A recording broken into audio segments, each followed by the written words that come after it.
Assalamualaikum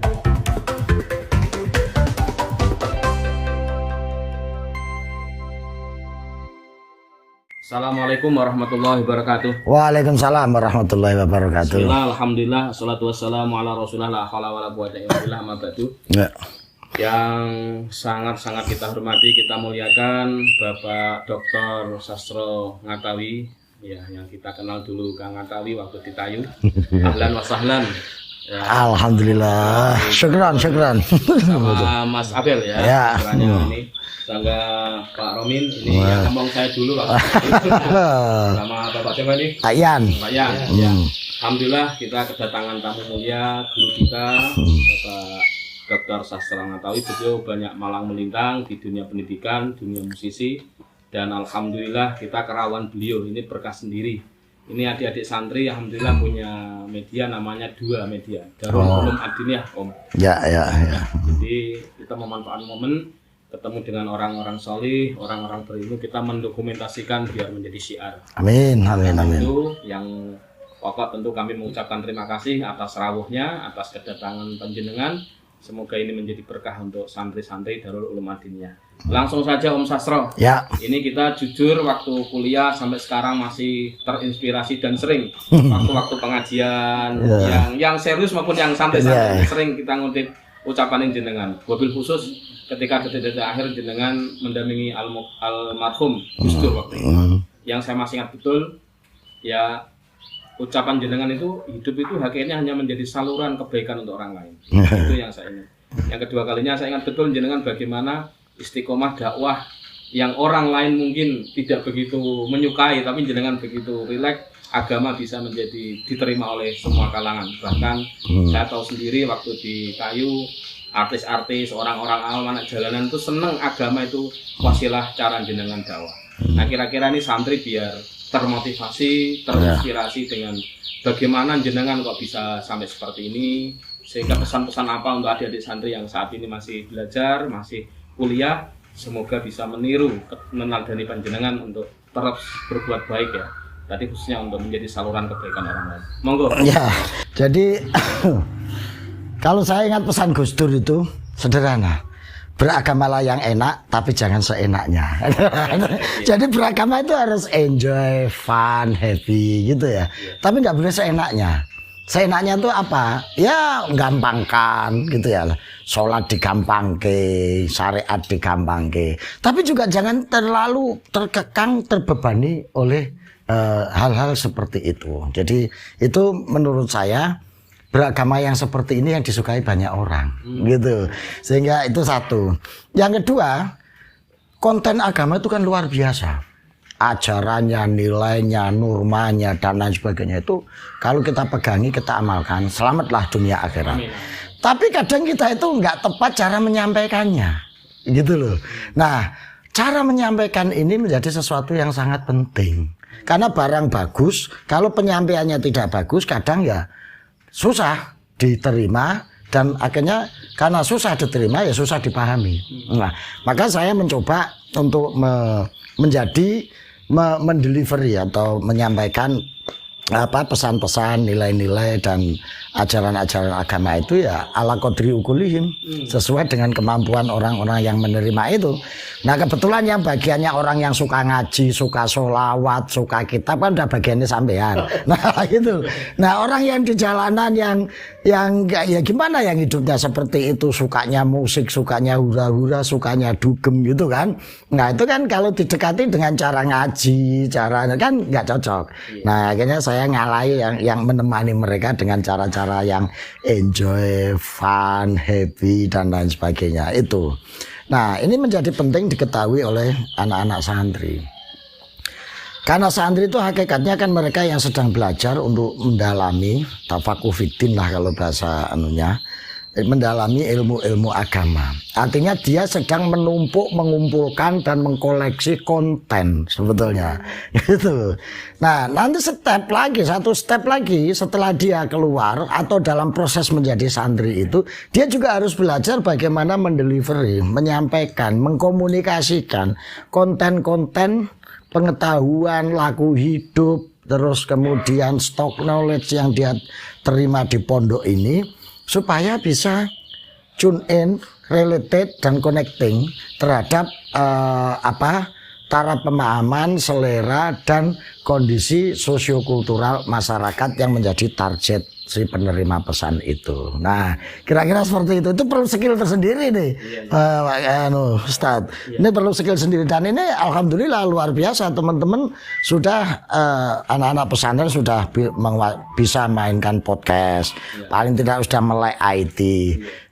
Jadi secara instrumen itu soft skill instrumen dia sudah bisa. Sekarang tinggal satu lagi soft skill di bidang kemampuan mendelivery dan membuat kreatif kreatif event, kreatif desain untuk menyampaikan pesan ini supaya menarik sehingga bisa didelivery secara baik melalui IT gitu. Gitu. Jadi satu contoh misalnya di pesantren itu kan biasa sholawatan, mulai sholawat nariyah. Allahumma sholli sholatan kamilatan wa salim salaman tamman ala sayyidina Muhammadin alladzi tanhalu bihil uqad. Itu kan udah biasa, dijadikan wirid, dijadikan zikir, bahkan dipelajari hikmahnya baca sholawat nariyah yang ada dalam kitab Zinatul Asrar itu kayak begini. Tapi ini bagaimana orang tanpa harus tahu hikmahnya dulu, tanpa harus tahu makna dulu, tapi begitu mendengar dia langsung tek gitu, enak ini ya, jadi ini ya. Nah itu yang saya lakukan. Akhirnya saya baca itu di depan anak-anak, di depan. Bahkan ada yang menarik, ketika saya keliling Eropa itu saya nggak ceramah, saya ajak nyanyi aja sholawat mereka ini, pakai gamelan Ki Ageng Ganjur itu. Saya ke kampus di Radboud University, di Amsterdam University, terus kemudian di Jerman tuh di Hamburg, kemudian di Belgia itu di Brussel. Kita main aja sholawat gitu sambil bawa gamelan. Mereka tertarik. Terus saya jelaskan, what can this song Sastro? Gitu. Aku bilang, it is very very famous songs because every Sunday every Muslim know this songs. Saya ngomong gitu. Terus saya jelaskan, all our musicians are Muslim. Gitu. Semua musisi saya ini Muslim loh, saya ngomong gitu. Basically from pesantren. Dia kaget. Sastro I know musik is forbidden in Islam. Loh, musik itu kan haram dengan saya. Terus saya bilang gini, in my country, gitu. In my country, musik is a tool to explain about the Islamic teaching. Jadi justru di negara saya ini musik menjadi alat untuk menjelaskan, mengajarkan Islam. Mereka langsung wonderful, it is very very interesting. Dia ngomong gitu. Saya itu akhirnya dia tahu, seneng gitu. It is the first time I watching another verse of Islam, kata dia. Ini pertama kali saya lihat wajah baru dari Islam, kata dia. Enjoy, fun, happy. It is the Islam fun, kata dia. Ini Islam yang menyenangkan. Ya alhamdulillah akhirnya jadi senang mereka. Nah, yang menarik lagi begitu teman-teman Ganjur gitu ya. Ini kan saya bawa grup musik saya itu, Ki Ageng Ganjur yang rata-rata musisinya memang dari pesantren. Itu tadi mengeksplorasi, membuat komposisi musik ya, dengan untuk mengiringi sholawat nariyah, mengiringi sholawat tibil kulub, sholawat nabi, lagu-lagu pujian bahasa Jawa yang kayak gitu-gitu itu. Karena ada pangsa pasar tersendiri untuk menjelaskan kepada mereka itu. Bahkan ketika kita pulang, menurut laporan teman-teman, akhirnya banyak yang tertarik. Beberapa di antara menjadi Muslim setelah tahu ini Islam asyik ini, menurut dia kira-kira seperti itu. Nah, yang menarik lagi Ganjur itu kalau keliling ke luar negeri gitu, dia nggak mau tidur di hotel. Tidurnya selalu di kampus. Karena di kampus itu nanti mereka bisa bikin workshop untuk mahasiswa-mahasiswa tentang gamelan gitu kan, diajarin gamelan. Nah lagunya sholawat gitu loh. Begitu keenakan sholawatan dia baru tanya, what can this song? Ini lagu apa nih? Oh ini lagu tentang apa? Ungkapan cinta kepada Rasul Nabi. Oh Muhammad dia itu baru. Nah kita sholawatan dia sambil gitu. Jadi ini yang saya sebut bahwa santri itu punya resources yang cukup banyak. Karena pesantren itu hakikatnya ya lembaga oase kesenian, oase kebudayaan itu ada di pesantren. Nah, bagaimana oase ini dieksplorasi, dikembangkan, diolah untuk bisa menjadi gorong-gorong yang mengalirkan kembali mata air jernih peradaban ini kepada masyarakat.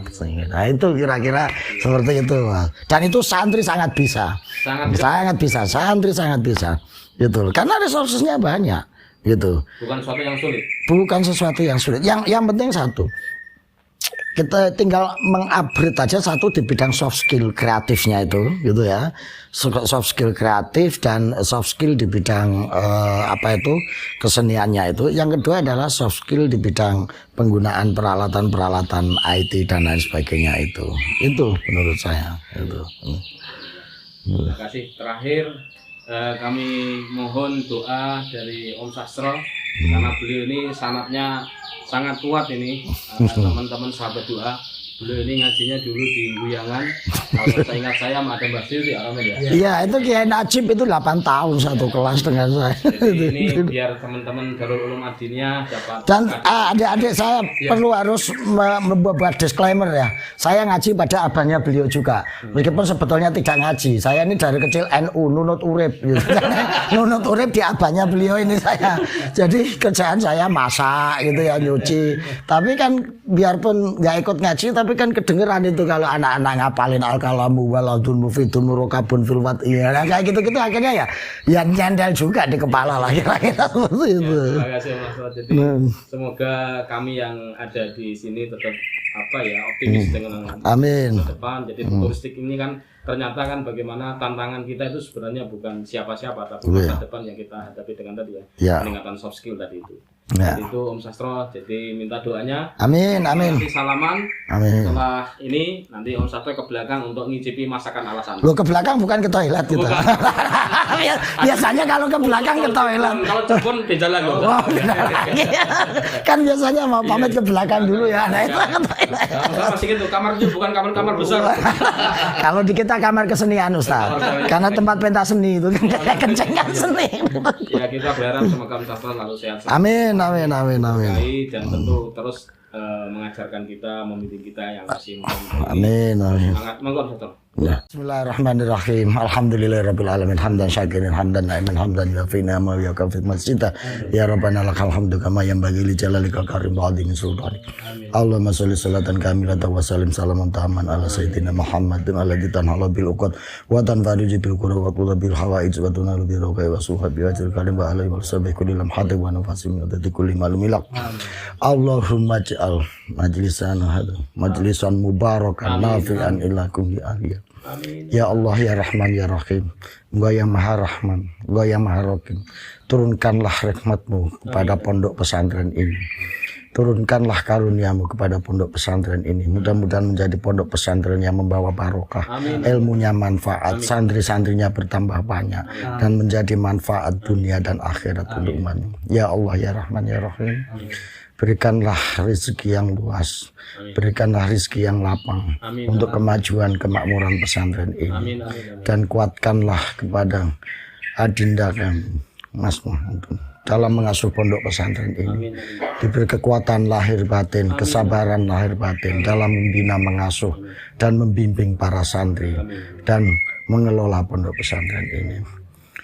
Rabbana hab lana min azwajina wa dzurriyyatina wa qurrata a'yun waj'al lil muttaqina imama. Rabbana min ladunka rahmatan wa hayyi lana min amrina rasyada. Rabbana atina fid dunya hasanah wa fil akhirati hasanah wa qina adzabannar. Subhana rabbika rabbil izzati amma yasifun. Salamun alal mursalin. Alhamdulillahi rabbil alamin. Fatihah.